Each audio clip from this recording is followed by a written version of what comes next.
पीले दांत वाली बहू। रंजना कभी ब्रश नहीं करती थी। उसे कितनी बार उसके माँ बाप ने डांटा, लेकिन उसका कोई असर उस पर होता ही नहीं था, जिस कारण से उसके दांत पीले पीले हो जाते हैं। फिर उसके बाद अरे बहू, वैसे तो तुझ में कोई कमी नहीं है, पर तेरे दांत दांत इतने पीले कैसे हैं बेटा? कैसे मतलब? कोई सर्जरी थोड़ी ना कराई है। वो तो क्या है ना, मैं ब्रश नहीं करती थी तो पीले हो गए। अब क्या करूं? आप कहे तो लाल करवा लूं या फिर काले? यार, ये क्या है? क्यों माँ से लड़ रही हो? लड़ रही हूँ? अरे मैं लड़ रही हूँ या ये बोल रही है कि दांत पीले हैं, पीले। अरे तपस्या थोड़ी ना की है इन्हें पीले करने के लिए। बकायदा ब्रश नहीं किया है 20 साल तक, तब जाकर। छी, कैसी बात कर रही हो? ये उस वक्त तो पीले नहीं थे जब हम लोग तुम्हें देखने आए थे। अरे तब साफ करवा लिया होगा डेंटिस्ट के पास जाकर। अब देखो कैसे पीले पीले लग रहे हैं। रंजना सास की तरफ गुस्से से देखती है। फिर शुरू हो गई पीले पीले पीले। अरे पीले तो तब भी थे जब मेरे हाथ का रसगुल्ला उड़ा उड़ा कर खा रही थी और बोल रही थी, लड़की नहीं गुणों का खजाना दे रहे भाई साहब आप। खैर, अब वो लोग करते भी तो क्या करते, पीले दांत वाली बहू पल्ले पड़ी थी तो झेलना तो था ही। एक दिन कीर्तन में रंजना गाना गा रही थी। अरे कमला बहन, माँ का द्वार है, यहाँ तो सब शुद्ध होकर आते हैं, फिर अपनी बहू को ब्रश भी नहीं करवाती तुम। दूर से पीले पीले दांत भक्ति में बाधा उत्पन्न कर रहे हैं। अरे कोई 2 साल के बच्चे थोड़ी ना लेकर आई हूँ मैं बहू बनाकर। अच्छी खासी लड़की है, अरे कैसे करवाऊं ब्रश? ये तो उसे खुद करना चाहिए ना।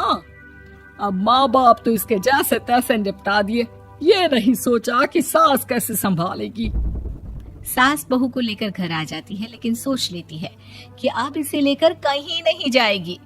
अगले रोज बहू कहती है, अरे क्या हो गया, मंदिर नहीं जाना क्या? कीर्तन का वक्त हो रहा है।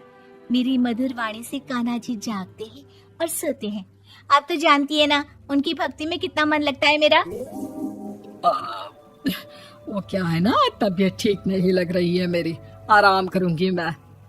तबीयत ठीक नहीं लग रही? अभी तो मिथुन के गाने पर नाच रही थी आप, और अब बोल रही है कि तबीयत ठीक नहीं लग रही। अरे भक्ति में मन लगा लो सासू माँ, ऊपर जाना है, क्या मुंह दिखाओगी आप? हाँ? सास को बहू की बात पर गुस्सा आ जाता है। मैं क्या मुंह दिखाऊंगी, इसकी चिंता तो ना कर, समझी? अपने मुंह की चिंता कर, जो ये पीले पीले दांत लेकर हर जगह पहुंच जाती है। पता है लोग कितना मजाक बनाते हैं। ना जी ना, मैं नहीं जाना कहीं तेरे साथ। तो ये बात है। कोई ना, मत जाओ, मैं अपने कमरे में ही बैठकर भक्ति कर लूंगी। ऊपर वाला दांत थोड़ी ना देखता है, मन देखता है, भावना देखता है। और अरे बस बस, तू सब कुछ दिखा, बस ये सफेद चमकदार दांत ना दिखाना किसी को, है? जा यहाँ से। बहू को सास की बात का कोई फर्क नहीं पड़ता, वो तो जैसी थी वैसी ही रह जाती है। सुबह नहाकर किचन में खाना बनाना, फिर खाना खाना, कीर्तन भजन करना और सो जाना। एक दिन, माँ जी मैं सहेली के घर जा रही हूँ, शाम को लेट आऊंगी। हाँ हाँ, तो जाना, मैंने कौन सा तेरी आरती करनी है घर पर बैठकर। रंजना सहेली के घर जाती है, जहाँ वो पार्टी में जाने की तैयारी कर रही होती है। अरे शिखा, कहाँ जाने की तैयारी कर रही है? मैं गलत वक्त पर आ गई क्या? अरे नहीं यार, उल्टा सही वक्त पर आई है। मैंने ये साड़ी और ज्वेलरी निकाली है यार, शाम को इनके ऑफिस की एक पार्टी में जाना है।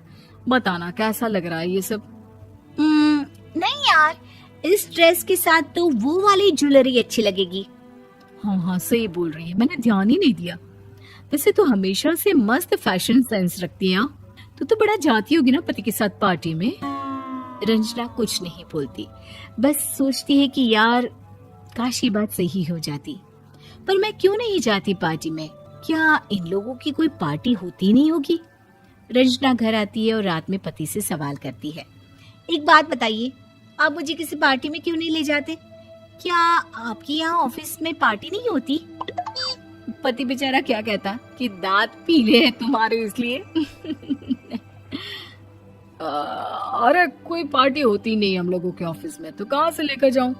और मार्केट, मॉल, कहीं वीकेंड घूमना, कहीं तो। अरे यार, सारे हफ्ते में एक छुट्टी मिलती है, तो सोचता हूँ कि आराम ही कर लूं। क्यों? रंजना मन मार के रह जाती है। पहले कभी सास के साथ मंदिर जाया करती थी, लेकिन वो भी सास ने ले जाना बंद कर दिया। घर बैठी बैठी रंजना बोर हो जाती है। तभी उसे आइडिया आता है और वो मायके जाने का सोचती है। सासू माँ, 2 दिनों के लिए मम्मी के घर जा रही हूँ। अच्छा अच्छा, ठीक है, आराम से जा। और हाँ, माँ से कुछ अच्छी आदत सीख कर आना कि कैसे शरीर के हर भाग की तरह दांतों की सफाई भी जरूरी होती है, समझी? शुरू हो गई ना आप? वो लोग आपकी तरह नहीं है कि छोटी छोटी बात का बतंगड़ बना दे। उन लोगों के लिए मैं मायने रखती हूँ, ना कि मेरे पीले पीले दांत। रंजना माँ को बिना बताए उन लोगों को सरप्राइज देती है, लेकिन जैसे ही वो दरवाजे पर पहुंचती है, अंदर देखती है कि घर वाले कहीं जा रहे होते हैं। अब माँ, काश रंजना दीदी के दांतों वाली प्रॉब्लम नहीं होती, तो वो भी हम लोगों के साथ चलती ना बुआ जी की बेटी की शादी में। हाँ बेटा, लेकिन अब उसे कौन समझाए कि उसको उसके पीले दांत नहीं दिखते, लेकिन उसके आसपास के लोगों को कितना एम्बैरेसिंग फील कराते हैं। मुझे तो कितनी बार उसके स्कूल की टीचर ने शिकायत की कि उसके साथ कोई लड़की बैठना भी नहीं चाहती, और ना ही कॉलेज में कोई उससे बात करना चाहता था। लेकिन पता नहीं क्यों उसे ये बात समझ में ही नहीं आती। कोई कमी नहीं है उस लड़की में, बस यही कि दांत पीले हैं। वो तो भला हो जीजा जी और उनकी माँ का, जो दीदी को जैसी है वैसे ही रखा हुआ है। रंजना को अपने घर वालों की बात सुनकर बहुत दुख होता है। वो सोचती है कि वो क्या करे, लेकिन फिर वो सीधा डेंटिस्ट के पास जाती है, अपने दांत चमकाती है और कसम खाती है कि वो रोज ब्रश करेगी। अरे क्या हो गया? तुम तो 2 दिनों के लिए गई थी ना, पर कोई ना, अच्छा है, चलो आ गई तो। रंजना सास के सामने आकर खड़ी हो जाती है और पूरी स्माइल करती है, उसके चमकदार दांतों को दिखाती हुई। हैं? चले मंदिर? माँ, मुझे माफ कर दीजिए, मैंने आप लोगों को बहुत एम्बैरेसिंग फील करवाया। मैं आज से रोज ब्रश करूंगी।